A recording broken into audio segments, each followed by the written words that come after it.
Everybody is sleeping on this weapon. It's an absolute boss killer with charged heavy attacks. The reason for that is because it doubles them.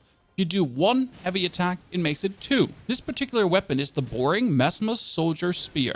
And if you read the description, being made for overwhelming onslaughts, attacks with this weapon can be charged to unleash consecutive strikes. And the way it looks like, just one heavy attack, and he does a double. And you can combo this into bup, and then you follow up with another bup. Pair this together with an incredible strength and dex B tier scaling, and suddenly we're dishing out huge amounts of damage with every hit. Now we do obviously need an Ash of War that kind of takes advantage of this, that makes our heavy hit do the most damage possible. And there are two candidates for this. One is the Crack Blade Ash of War. Problem is there would be heavy affinity with a strength A tier scaling, maybe a C and a C tier and a D tier blood scaling. What I found to be better is Knight's Resolve, which gives us the B and the B tier, or the same CCD as we could go for blood. And it's a skill to greatly power up your next attack. And the rotation couldn't be easier. Knight's Resolve, double stab. Knight's Resolve, double stab. Find your windows of opportunity, punish the opponent. Now we need a couple of talismans to scale the damage incredibly high, and I'll show you the location of every single one of them, where the Messmer Spear is, the Ash of War, stats, everything in this video. Timestamps in the description below, jump where you would like to be. The spear itself is a farm item.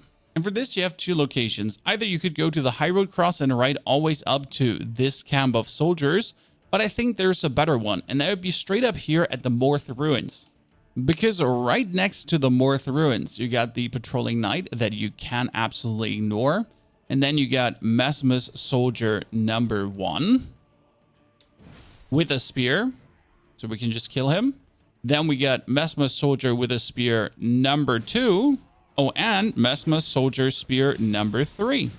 Plus Desperate Dave who tries to slice and dice you. And now I could just simply teleport back to the Morth Ruins and rinse and repeat. I do believe this to probably be the fastest farm. If you find a faster one, drop it in the comments below for everyone to profit from. And don't forget that your Silverhorn tenders temporarily boost item discovery. If you're already going to farm something, do it the right way. Ash of War Knight's Resolve. We begin in Volcano Manor, however you pronounce it, sorry my German, and at the Temple of Eagly, however you pronounce that. Then we're making our way up the elevator. Now, before you do this way, you need 2 stone sword keys. From the elevator, we're jumping the way pretty much towards Rykard. But we're gonna go a little bit different. And yes, I kind of get stuck in this fire pit here, instead of jumping the right way. Get past all these sluggaroos. Make sure that you don't suck and break your neck in the lava. Then we're jumping into the window past the Finger Maiden. Well, no. Different kind of Finger Maiden with a baby in her arms. And yes, that thing has a baby in her arms. Pay close attention next time you go past Kevin, the lizard. To the right.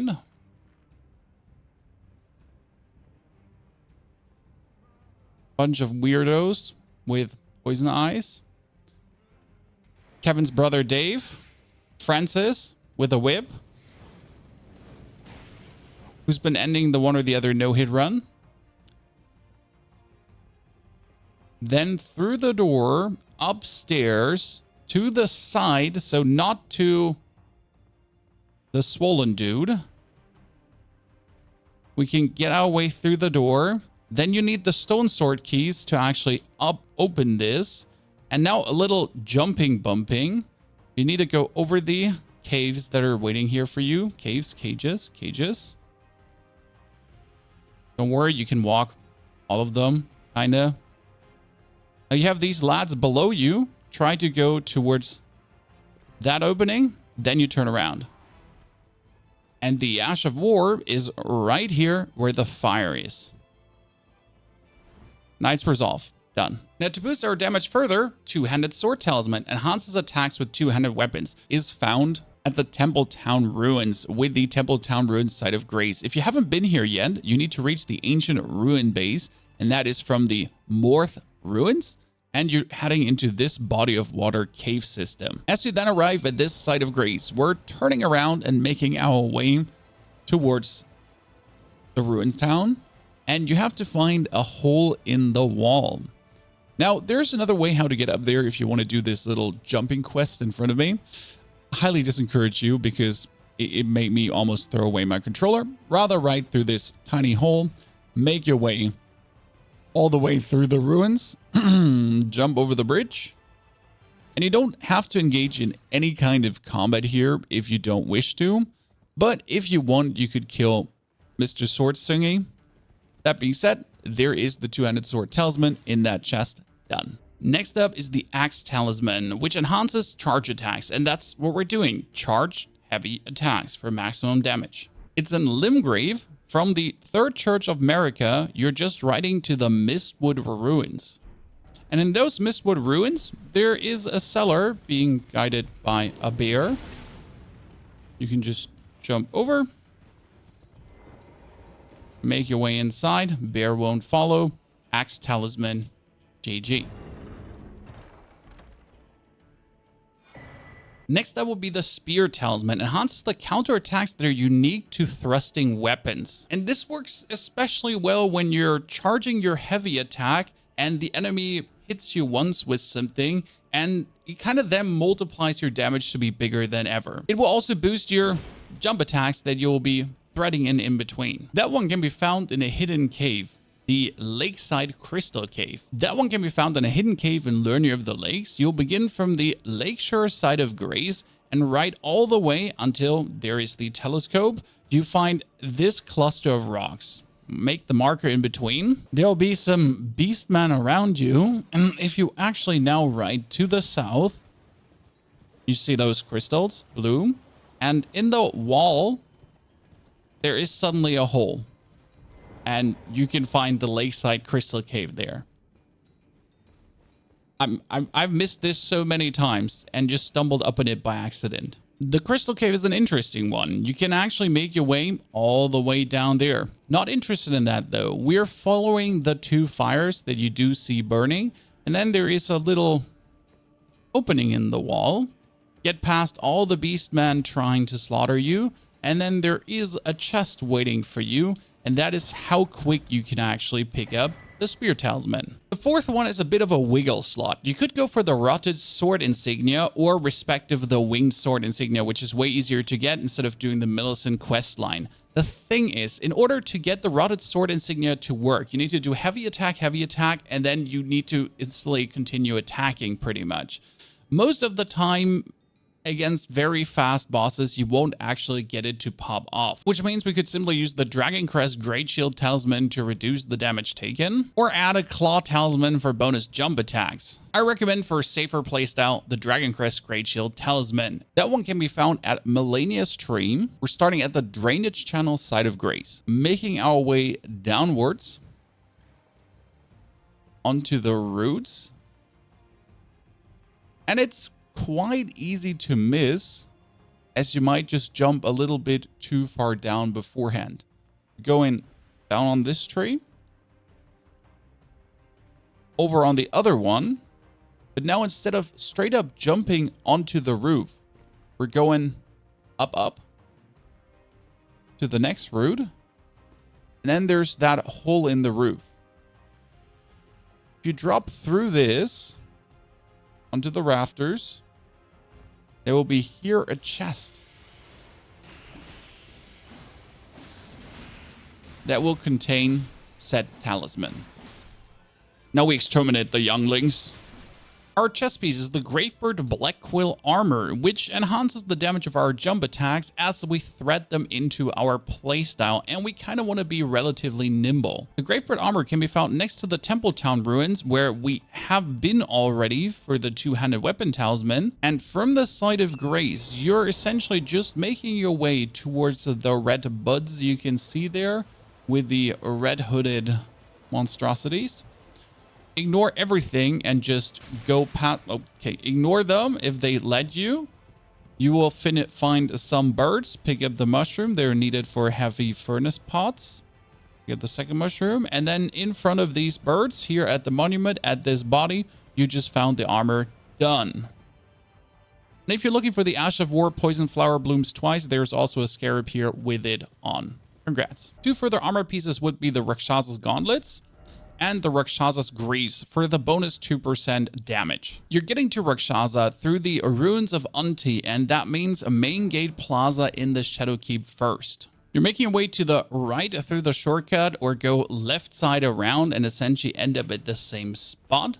And that is right in front of the Shadowkeep, as you need to go in there to fight Messmer. There's a Fire Knight that we ignore.